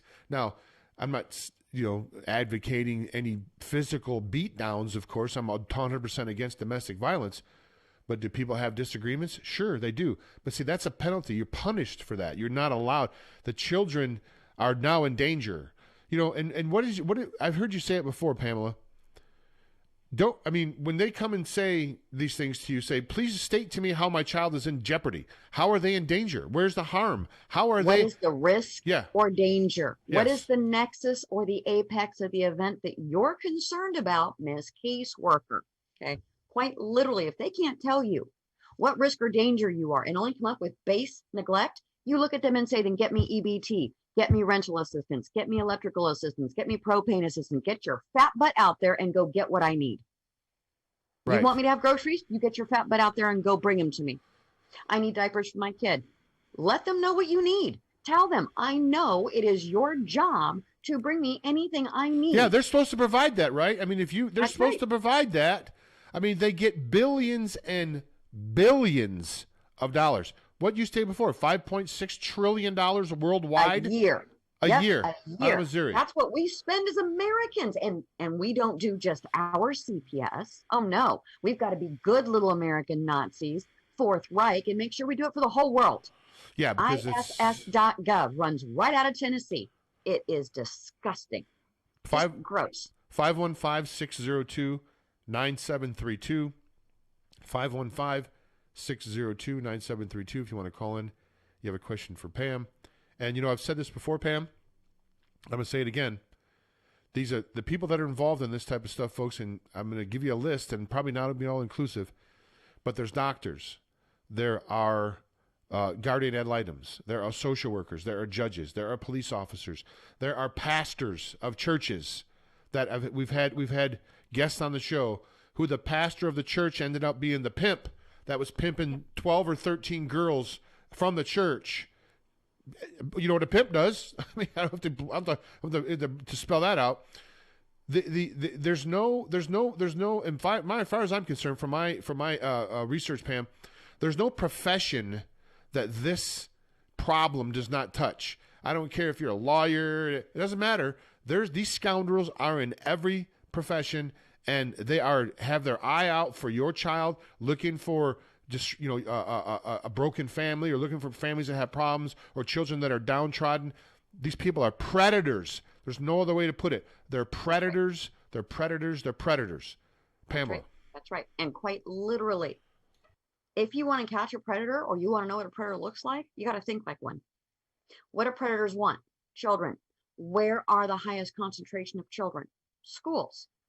Aside from schools, where's the next biggest place? Church, or church type activities, or church type schools. Okay. Where's the third largest place? CPS, foster care. So these churches are now being asked by CPS, or CPS is literally stepping in with many of these various religions, and they're asking their people to become foster providers, as though this is some great Christian understanding that we're going to take care of these poor, abused children. Guess what, folks? Most churches have got more pedophiles than a dog has fleas. I wouldn't trust a church if I could throw it. It is no different than Boy Scouts of America.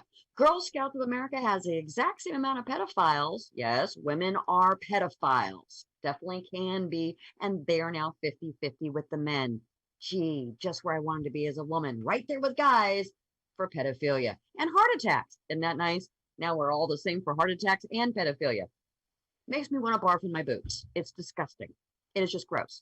I don't trust any large grouping of adults unless I have vetted them myself. As a matter of fact, I'll say right here, right now, I trust no one unless I have vetted them myself. So if I tell you so-and-so is a bad guy or so-and-so is a good guy, you can take that to the bank because I've met that many. And I know I have run into God knows how many pedophile caseworkers, pedophile administrators, pedophile DAs, pedophile GALs, minors council, county council. They'll do anything to get their hands on your child. Did you see they just busted this major league umpire that had umpired like 6 all-star games, 3 division championships, and a World Series or something? Yeah. He was ended up being a pedophile. He's involved in a pedophile ring. An umpire for major league. This is not like the Sandlot down by the school. This is a major league umpire, and I mean, not that should shock anybody, but I'm just saying that's an example. It doesn't really matter what uniform they wear, what profession that they're in.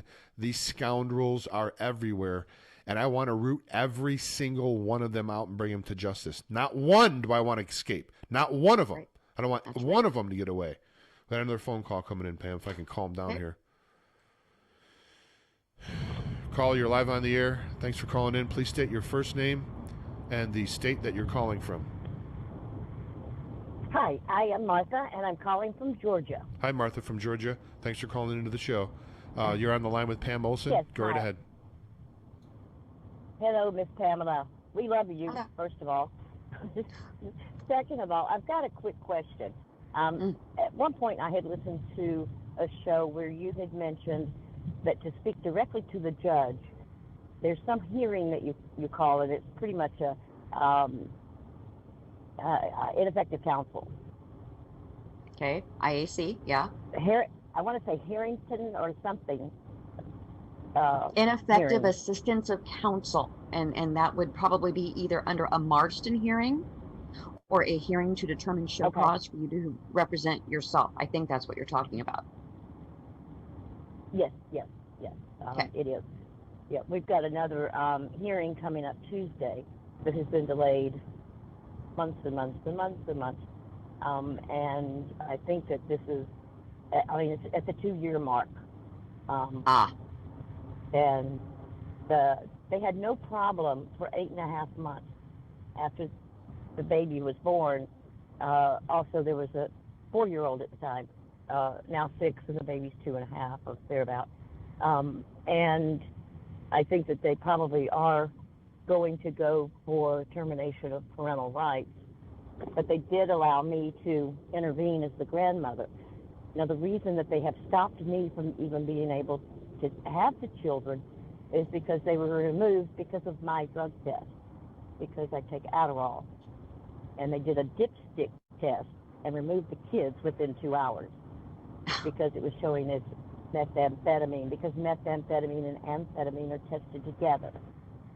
Get yourself a hair follicle test from the exact same county lab that did that dipstick test, and then make sure when you go into the court, you have that guardianship paperwork along with that follicle test, and you drop it on that judge and say, I want standing and I want it now. Well, she did give me standing finally, and she was giving the parents time to do what they needed to do. The problem is that the caseworkers, one of them was diabolical and was totally working against my daughter. The next one that came in more recently never turned in her application for inpatient.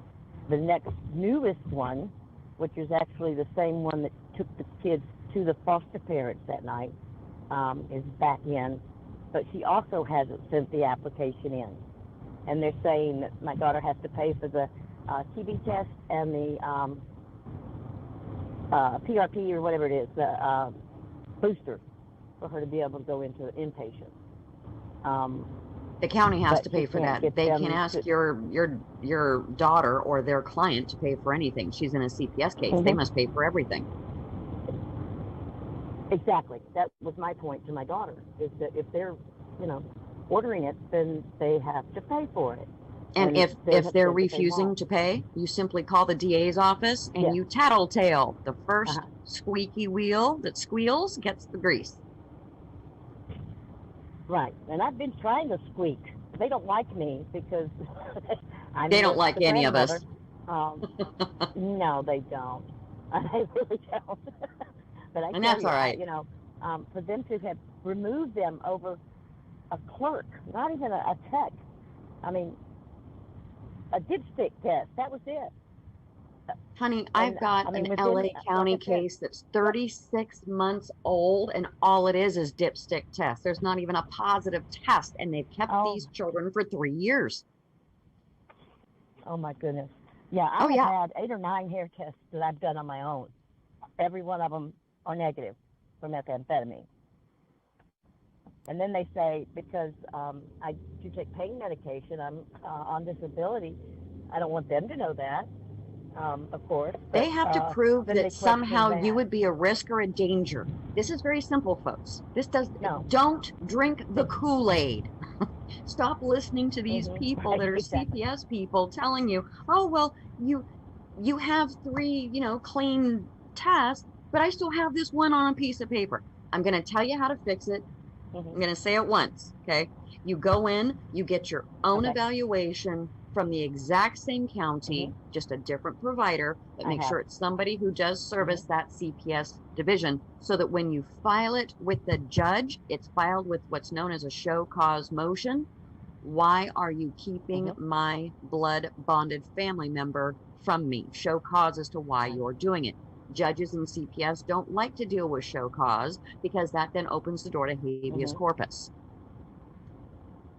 Correct. Okay, so that's what you need to do. But the SAG would not allow. Last September, I had a hair in urine the week before their test, and then their test, and I had a hair in urine afterwards. Both of mine on either end were showing negative for methamphetamine. Theirs was showing positive. The SAG would not allow those tests in because it was at the lab that the judge suggested we go to. Yeah, so you've got to use their county, their vendors. Just don't use the one that they're sending you to. Okay, and that's how you get that in, is by using their own county vendors, just a separate one than they're using for yourself. Caller, we've got other callers on the line. I'm going to go ahead and give you Pamela's emails. I know. Thank you so much. Do you have Pamela's? I will listen back and get the information on the here. Do you have Pamela's? Thank you, Pamela. Do you have Pamela's email address? I do. Thank you. Okay, very good. I will Thanks. be in touch shortly. Thanks, caller. Appreciate Thank you so much. Bye-bye. Pam, I think we could almost, if we got this out to a wide enough audience, we could have 5-hour shows every day and have people calling in all the time. It's unbelievable. Pam, people need help. People need the help. And I'm one person. You're one person. We're doing the best that we can. I know there are a lot of other people sprinkled beautifully throughout like glitter on this nation. And I know they're doing the best that they can. Everyone's taking on what they can. And it's just, I got to tell you, my biggest frustration is I can't get it done fast enough. I can't shut this down quick enough. And I know we're so close. I know the election nuttiness, but darn it, at some point, it's got to be about our kids. It's got to be about our children first, not football, not basketball, not politics, our children. And folks, just so you know, this type of work, and I'm not whining. I mean, I do this voluntarily. No one holds a gun to my head. But you understand, doing this type of work, mentally wears on you 5 times as much as if you were just reporting news and going to websites and reading news, like some of the other shows that I do, which I just do news analysis. This CPS stuff takes it out of you like 5 times. It's like doing 5 times what it is, because the emotional part of it is just devastating. I mean, I can't tell you how many people I've talked to that they were involved in this and they just quit because it's just. I mean, folks, the things that go through your mind when you lay down and hit the pillow at night after you've talked to 5 or 6 parents during the day. I mean, it's I just don't wish it upon anybody. I don't wish. Support those that do it. Support Please. Pamela and I. Support. I mean, I've got some funding now, so I'm able to stay open for another month or so. but that's eventually going to run out. I mean, you got to support people that are out there doing it. Go to my website, go to northwestlibertynews.com and click on the support independent news button. Go to Pamela's website, Save Our Children. Donate there to her. If you're saying, boy, I really would like to get involved, but I'm not a good speaker, or, I don't have a good voice.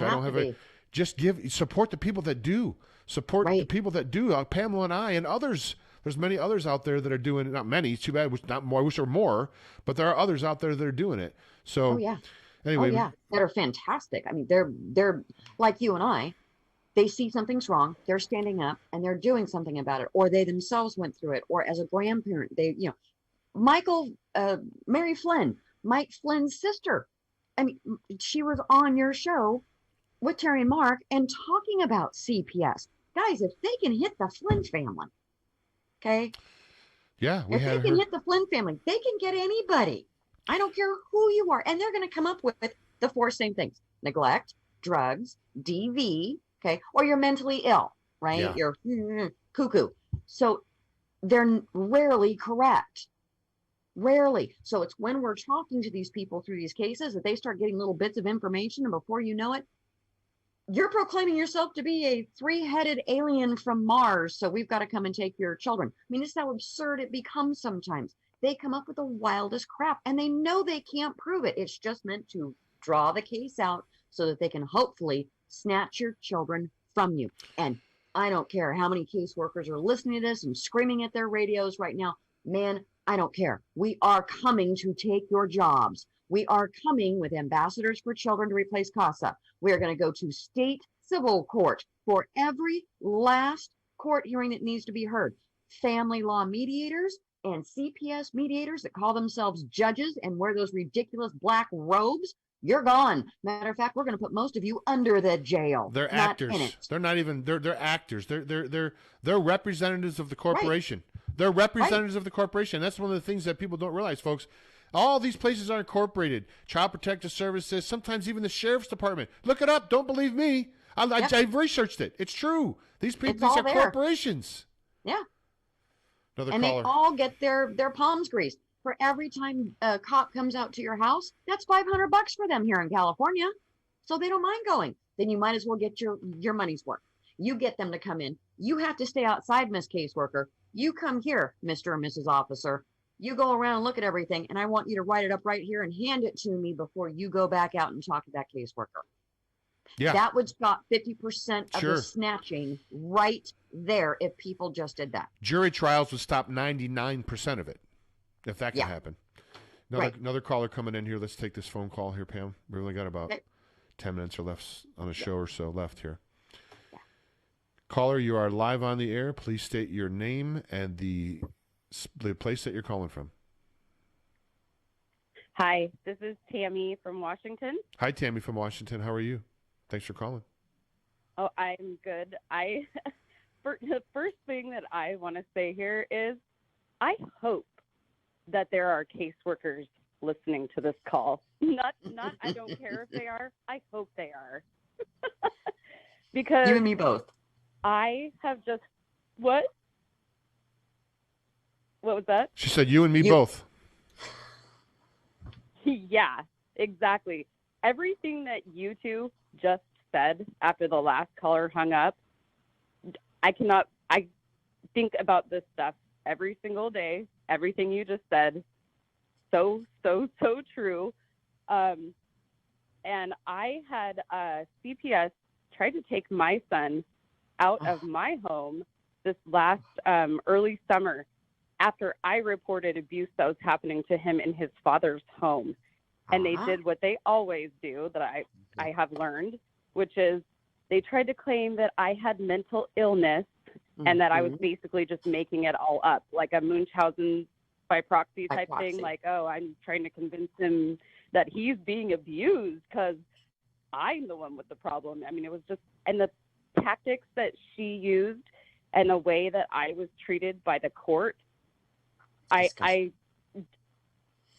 don't even know. I am like so ready to, when you guys were saying that you wish that more people would step forward, I'm here. I would love to talk to you guys and see if there's something that I can do. And I have a really good friend too who's like ready to join this effort to make this stop. It has to stop. Right. It has to stop now. Well, I think one of the things and Pam can certainly, you know, either agree or disagree or add on to this, but locally is probably the best way to do it locally. Like try to get like in Flathead Valley here where I live, there's been groups that have gotten together for the mask thing where everybody's tying together, signed petitions, and we actually convinced the health department, because there was so many of us, that they didn't do the mask mandate the second time around. So I think that's my advice, is try to get people locally together and just educate them. I think if most people really knew that CPS is a child kidnapping, money laundering cabal, I don't think that they would be they would get behind them so much. Pam? I absolutely agree. And what I want to do is ambassadors for children, which really all an ambassador for a child is.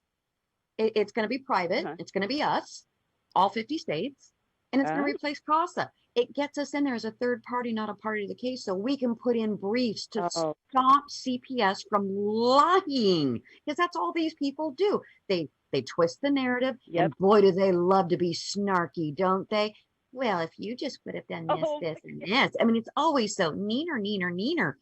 It's bizarre. These people are they're like from another planet.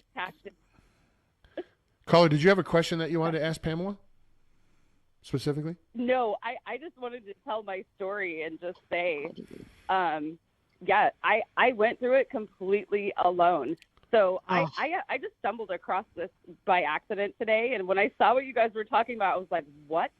Someone's talking about this? This is awesome. Well, definitely email me. Save Our Children, SAVEOUR Children, CA @gmail.com. What I'd like to do is get ambassadors for children up and running, because guess what? The Fed has finally got its grants out for 2021, and ambassadors for children would absolutely qualify. So yeah, let's definitely talk. I would love to get some people together and see if we can get this going. Really good. Yes. Okay, that's awesome. Thank you so much, you guys. And thank you so much. I don't want to be a cliche, but thank you for what you're doing, because it's just so amazing to hear somebody actually trying to get this out there. This has to stop right now. Well, please, it cannot happen anymore. Please just do us a favor and share the episode around with people and let them know about it, so we can just continue to educate the folks. Because Pam and I are not in it for the money. That's awesome. Thank Believe you so me, much, you guys. We're not in it for the money. Okay, thanks so much, I was in Kelly. it for the money. Oh, I know. I would definitely be a bad businesswoman. I don't think I've made a dime yet. So Thanks. I guess I'd be failed in that respect. Thanks, caller. Okay, there goes the caller. Yeah, we this is, I mean, frankly, Pam, I mean, there's not enough of people like us that. And here's the thing, as I just stated, I think if more people really knew, I mean, look how the media has blocked something from a presidential candidate's son, the laptop that showed him doing all kinds of strange things with women in other countries and paying off and bribing and everything. And the media doesn't even report on it until like a month after the election. Do you really think that they're going to come out and report the fact that that CPS is basically kidnapping and trafficking children? No, of course they're not going to do that. Of course they're not going to do that. That's the problem. And many of these, I don't really watch MSM. It's been out of my house now for about 6 years. These are people who use these children. Every time there is some kind of a end of a huge season, baseball, football, basketball, these people literally, whether they win or lose, they all know that they're going to go have a party and they get to abuse children. How do they get a hold of those children? Well, how do you think? Foster group home facilities. These people have always had a means to get to our children. Hillary Clinton just simply made it more efficient. We're coming here towards the, wow, that went pretty fast. We've only got about 6 minutes left here. Oh, wow. We need to dump out on the last minute of the show for the closing and everything. But Pam, we're going to continue to try to stay open here. We're going to try to continue to do our show here for at least another month or so. As we can tell by today, Pam, I think that, I mean, there could be 10 people like us doing 10 shows an hour across the country, taking phone calls, and it still wouldn't even touch a fraction of the people that are out there. And, you know, folks, I know that sometimes getting on this show is the only time you have a chance to even speak your tell people about your issue, because no one wants to listen to you. The press, of course, are all bought and paid for. The press aren't going to report anything, the main press. So we understand, you know, your desire and need to come on here. But again, just be wise.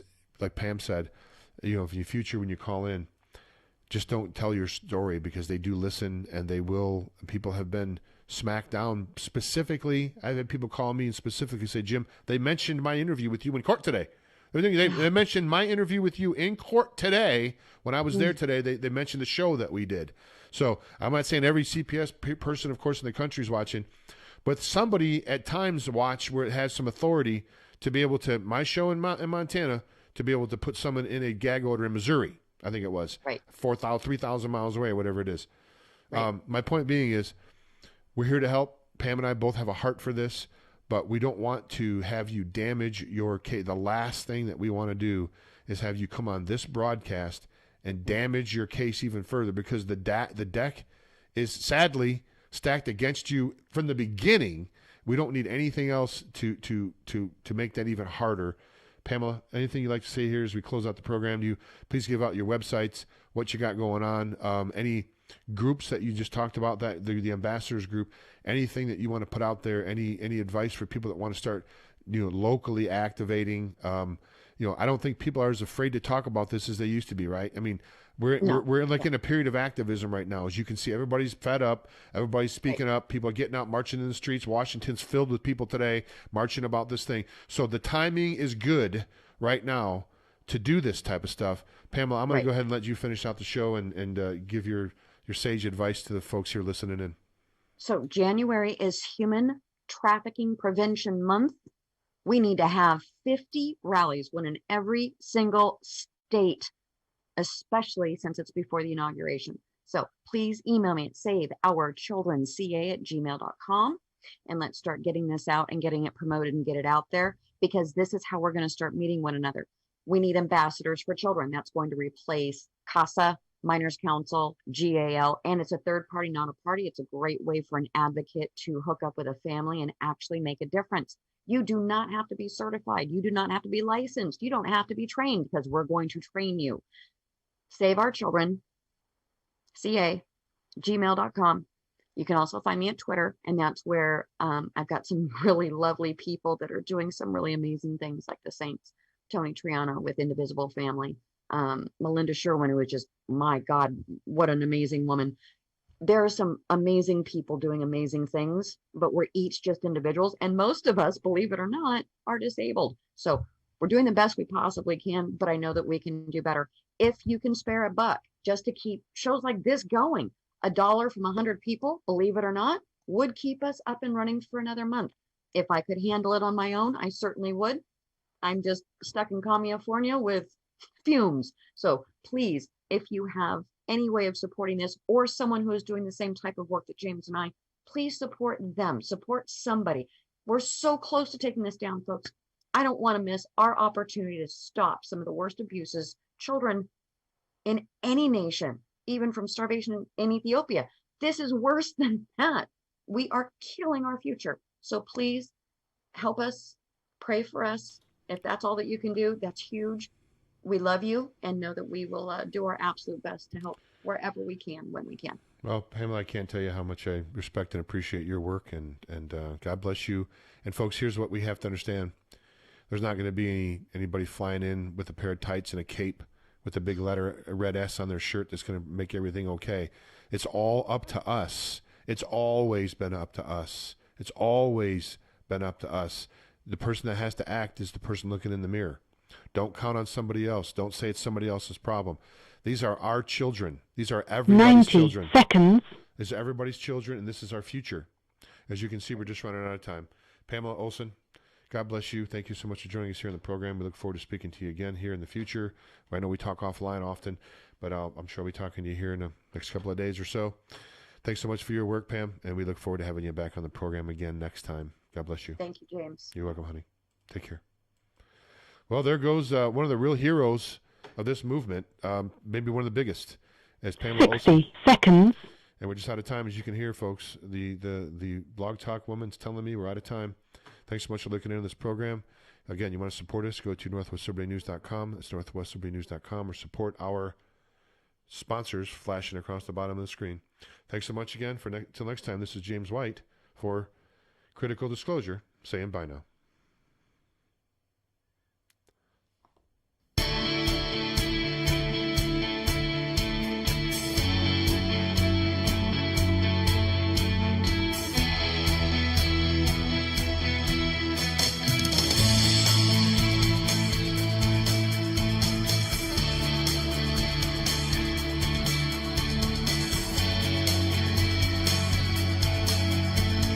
Ten seconds.